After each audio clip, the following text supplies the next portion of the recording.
நண்பர்களே, இன்னைக்கு நான் இருக்கிற இடம் பார்த்தீங்கன்னா திருவாரூர் மாவட்டம் கச்சினம், அதாவது திருக்கச்சினம்னு சொல்லக்கூடிய ஊரில் இருக்கேன். இந்த ஊருடைய சிறப்பு என்ன அப்படின்னா, இதுவும் கோச்சங்கசூரம் கட்டிய மாடக்கோவில். நேத்தியே நான் சொல்லியிருந்தேன் மாடக்கோவில் போகிறேன்னு சொல்லிட்டு. இது கோச்சங்கசூரம் கட்டிய 70 மாடக்கோவில் ஒரு கோவில். திருக்கச்சினம், பழைய பேர் கைசினம்னு சொல்லுவாங்களாம். கைசின நாதம் நாதேஸ்வரர்னு இந்த கோவில் இறைவன் பேர் சொல்லப்படுது. அதேமாரி இந்த கோவிலுடைய சிறப்புகள் நிறைய இருக்குது. மிகப்பெரிய பெருமாள் சிலை, தனி கற்சிலையாக இந்த கோவிலில் திருமாலுக்கு இருக்குது. அது ஒரு மிக சிறப்பாக இருந்தது. இதுதான் கோவில். இந்த கோவில் தான் கைசின நாதேஸ்வரர் கோவில்னு சொல்லுவாங்க. ஒன்றும் இல்லை, திருவாரூர்லேருந்து திருத்துறைப்பூண்டி போகிற வழியில் 18 கிலோமீட்டர் தொலைவில் இருக்குது. இங்கேருந்து திருத்துறைப்பூண்டி ஒரு 12-13 கிலோமீட்டர் இருக்கும், அவ்வளோதான். இதுதான் இந்த கோவில். மங்களம், இதுதான் இந்த கோவில்.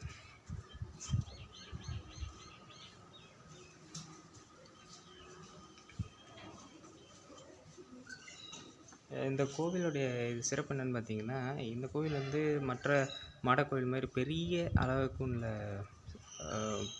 மாடிப்படிகள்லாம் அமைத்து அதன் மேலே சிவபெருமான்லாம் இல்லை. எப்பொழுதும் போல் வழக்கமான கோவில்கள் இருக்கிற மாதிரி தான் இருக்குது. ஆனால் இது மாடக்கோவில் தான். இந்த அமைப்பே பார்த்திங்கன்னா, இது பொருத்தமாக பார்த்திங்கன்னா ஒரு சிவலிங்கத்துக்காக மட்டும் மாடமாக அமைக்காமல் ஒவ்வொரு சிலைகளுக்கும், அதாவது பார்வதி தேவிக்கும் இல்லை மற்ற கடவுளர்களுக்கும் ஒவ்வொருத்தவங்களுக்கும் மாடக்கோவிலாக அது அமைஞ்சிருக்கு. அது தனி சிறப்பாக இந்த கோவில் இருக்குது. இறைவன் அப்புறம் பார்ப்போம், முதல்ல இதை மற்றதை பார்ப்போம்.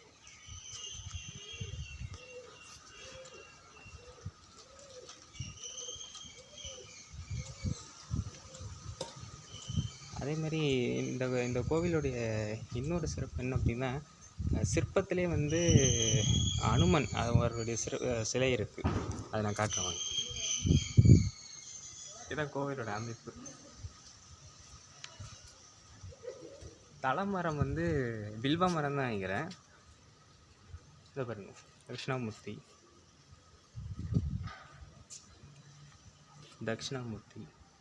விநாயகர். அதுக்கப்புறம் இங்கே மொத்தமாக லிங்கங்கள்னு பார்க்கும்போது குறைந்த அளவு தான் இருக்காங்க. 4 லிங்கங்களுக்கு இவங்க விநாயகர் இப்போ காட்டுறேன். இந்த சிலை அமைப்பு தான் சீனிவாச பெருமாள் ஒரு மிகப்பெரிய கற்சிலை, தனி கற்சிலை பெருமாளுக்கு. அதேமாரி இது அனுமனுடைய சிற்பம். அனுமன் அந்த மலையை தூக்கிட்டு போகிறார், இல்லை சஞ்சீவி மலையை தூக்கிட்டு போகிறாரு கேள்விப்படுறவங்க, அந்த சிற்பம். கோச்சங்க சோழன் காலத்தில் உருவாக்கப்பட்ட கோவில் இது. இப்போ இந்த சிற்பங்கள்லாம் உருவாக்கப்பட்டிருக்கிறத பாரு, இதோட பழமையை பாரு. அதுக்கப்புறம் இங்கே 4 சில லிங்கங்களுக்கு ஒன்று விதுமலிங்கம், அதன் பிறகு தேவலிங்கம், அதுக்கப்புறம் காசி விஸ்வநாதர். இது பொதுவாகவே எல்லா கோவில்லையுமே காசி விஸ்வநாதர் லிங்கம் இருக்கும். அதுக்கப்புறம் அகஸ்தியலிங்கம் உடைய அமைப்பு கொஞ்சம் வித்தியாசமாக இருக்கும்.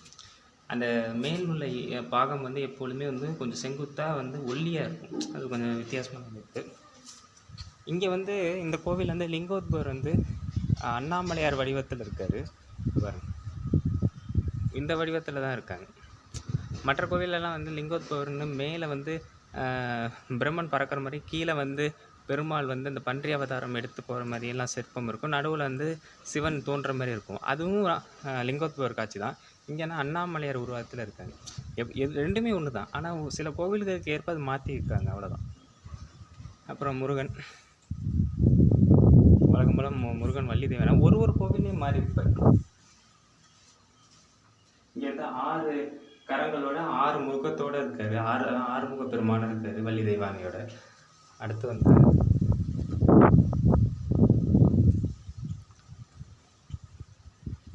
லக்ஷ்மி தேவி, திருமகள்னு சொல்லுவாங்க அவங்க. அடுத்து இது கோவிலுடைய தல கோபுரம். பழைய காலத்து கோவில், கிட்டத்தட்ட 1700 வருஷ பழமையான கோவில். இந்த கோவில் அமைப்பெல்லாம் கிட்டத்தட்ட பார்த்திங்கன்னா இந்த பட்டீஸ்வரம், பழையாறை அந்த கோவில் அமைப்போடு ஒத்துருக்கும். ஏன்னா அந்த கோவில்களை கட்டினது கோச்சங்க சோழன் தான். ஏன்னா அந்த கோச்சங்க சோழன் காலத்தில் தான் தலைநகரமாகவும் இருந்ததாக சொல்கிறாங்க. நான்முகன் பிரம்மன். அதன் பிறகு இந்த கோவில் வித்தியாசமாக அர்த்தநாரீஸ்வரர் சிலை அமைப்பு இருக்குது. இந்த கோவிலில் தான் சண்டிகேஸ்வரர் வந்து ஒரு சண்டிகேஸ்வரர் இருக்கார், அது ரொம்ப வித்தியாசமாக இருந்தது. அதுக்கப்புறம் வந்து அம்பாளை கட்டுறவன். இந்த கோவிலுடைய அம்பாள் பேர் வந்து வெல்வலை நாயகி. வெல்வலை நாயகி இதனுடைய பேர் எதனால் வந்ததுன்னு தெரில, பார்த்துட்டு அப்புறம் சொல்கிறேன். வெல்வலை நாயகி ஓட்டிகிட்டு இப்போதைக்கு. அதன் பிறகு வந்து இந்த கோவிலில் மற்றபடி எல்லா கோவிலையும் உள்ள மாதிரி தான் பைரவர் சிலை, நவகிரக சிலை இதெல்லாம் இருக்காங்க. எப்பொழுதும் போல் மாடக்கோவிலில் வந்து ஒரு தனி சிறப்பு என்ன அப்படின்னா, ஜேஷ்டா தேவின்னு நான் ஏற்கனவே மூத்த தேவின்னு சொல்லியிருப்பேன், அவங்களோட சிலை அமைப்பு இருக்கும். அதே மாதிரி இங்கேயே இருக்காங்க ஜேஷ்டா தேவி. அடுத்து துர்கா தேவி, சரஸ்வதி. இந்த கோவிலில் சரஸ்வதிக்கு தனி சன்னதி இருக்காங்க. அதுக்கப்புறம் வந்து உள்ள சிவபெருமான் போகிறதுல வந்து எடுக்க முடியாது, முயற்சி வேணால் பண்ணுறேன்.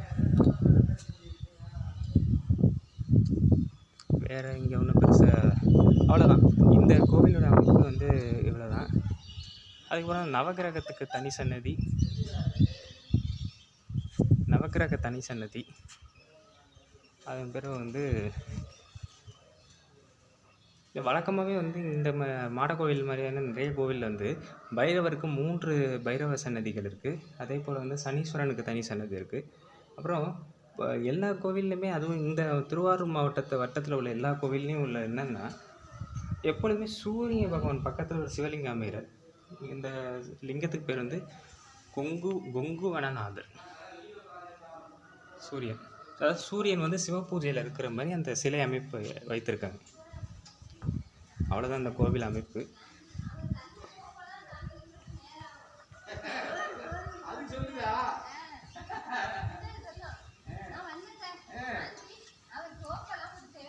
அவ்வளோதான் இந்த கோவிலோட அமைப்பு. அவ்வளோதான் இந்த கோவிலோட அமைப்பு. அவ்வளோதான். இதில் என்ன ஒன்று அப்படின்னா, இறைவனோட பெயர் வந்து ஏற்கனவே சொல்கிறேன், கைசிரநாதேஸ்வரர். அந்த கோவில் அமைப்பு உள்ளே இருக்குது. அது என்னென்னு பார்த்துட்டு சொல்கிறேன். இந்த பர்மிஷன் கேட்கணும் அவங்கள்ட்ட, கேட்டு அவ்வளோதான். இதுக்கு மேலே இங்கே வேறு எந்த இதுவும் இல்லை. இதில் இன்னொன்று என்னென்னா, இந்த கோவிலோட அமைப்பு வந்து வித்தியாசமாக இருக்குது. ஏன்னா மற்ற கோவில்களில் வந்து பார்த்திங்கன்னா, சிவலிங்கம் அமைந்திருக்கக்கூடிய பகுதிகளில் மேடாக, அதாவது மாடமாக அமைச்சு அதற்குள்ளேயே எல்லா சன்னதிகளும் லிங்கோத்பவர்னால் லிங்கோத்பவர் அப்படி எல்லாத்துக்கும் அமைஞ்சிருக்கும். ஆனால் இந்த கோவில் அப்படி கிடையாது. சிவலிங்கம் வைத்திருக்கக்கூடியவர்களுக்கும் மாடம் உண்டு, பார்வதி தேவிக்கும் மாடம் உண்டு, அதே போல் லக்ஷ்மி தேவிக்கும் மாடம் உண்டு. இப்படி எல்லார்களுக்கும் ஒரு மாடம் உண்டு. அது வந்து ஒரு வித்தியாசமான அமைப்பு இந்த கோவிலில். வழக்கமாக எல்லா மாடக்கோவிலும் இல்லாத மாதிரி இதில் கொஞ்சம் வித்தியாசமாக இருக்குது. இதேமாரி இன்னொரு கோவில், இங்கே திருவைகள்நாதர்னு ஒரு கோவில் இருக்குது. அது வந்து திருவைகள்னு கோனேரி ராஜபுரத்துலேருந்து உள்ளே போகணும். அது இங்கே கிடையாது, இன்னும் கொஞ்சம் தூரம் போகணும். அந்த கோவிலும் இதே மாதிரி அமைப்பு தான். ஆனால் இந்த கோவில் வந்து கிட்டத்தட்ட பார்த்திங்கன்னா, அந்த கோச்சங்கசூரம் காலம், அந்த பழையாறை அங்கே உள்ள கோவிலும் திருப்பேரூர்னு சொல்லக்கூடிய பட்டீஸ்வரம் கோவிலுக்கு ஒத்த கோவில் தான். ஆனால் சிறு கோவில் தான். அது ரொம்ப பெரிய கோவில். பட்டீஸ்வரம்ல பெரிய கோவில், அதை ஒத்து இருக்கிற கோவில். ஆனால் நான் பார்த்ததுலேயே இங்கே வித்தியாசமானது வந்து பெருமாளுக்குரிய சிலை வந்து, இவ்வளோ பெரிய சிலை வந்து இங்கே தான் அமைக்கப்பட்டிருக்கு. ரொம்ப ஆச்சரியமாக இருந்தது. வரலாறு என்ன இதில் நான் குறிக்கப்படலை, அது நான் கேட்டுட்டு சொல்கிறேன். இது வந்து புராண வரலாறுங்கிறது சொல்லப்படுறது தான். ஆனால் அமைக்கப்பட்டிருக்கிற அந்த சிற்பங்கள் இதெல்லாம் வந்து ரொம்ப பழங்காலத்தில் உள்ளதுங்கிறது தெளிவாக தெரியுது. ஒரு 1000 வருட பழமைலாம் கிடையாது. 1800 1900 வருட பழமையான சிலை அமைப்புகள் தான் இது. இன்னொன்று வந்து ஆஞ்சநேயர் சிற்பம் பார்த்தது ரொம்ப அதிசயமாக இருந்தது. ஏன்னா நான் இன்னும் இது வரைக்கும் அந்த மாடக்கோவிலில் இது மாதிரி பார்க்கல. இன்னும் நிறைய மாடக்கோவில் இருக்குது, நிறைய பார்க்க வேண்டியது இருக்குது. இது வரைக்கும் பார்த்ததில் வந்து நான் இது பார்த்தது கிடையாது. இது ரொம்ப புதுசாக இருந்துச்சு. அதேமாதிரி இந்த கோவிலுடைய அமைப்பே பார்த்திங்கன்னா வந்து குறுகிய வட்டத்துக்குள்ளே, அதுதான் மாடக்கோவிலோட சிறப்பு. எல்லா சன்னதிகளும் ஒரு குறுகிய வட்டத்துக்குள்ளே வந்துடும். ரொம்ப நீண்ட தூரத்துலலாம் அமைக்கப்பட்டிருக்காது.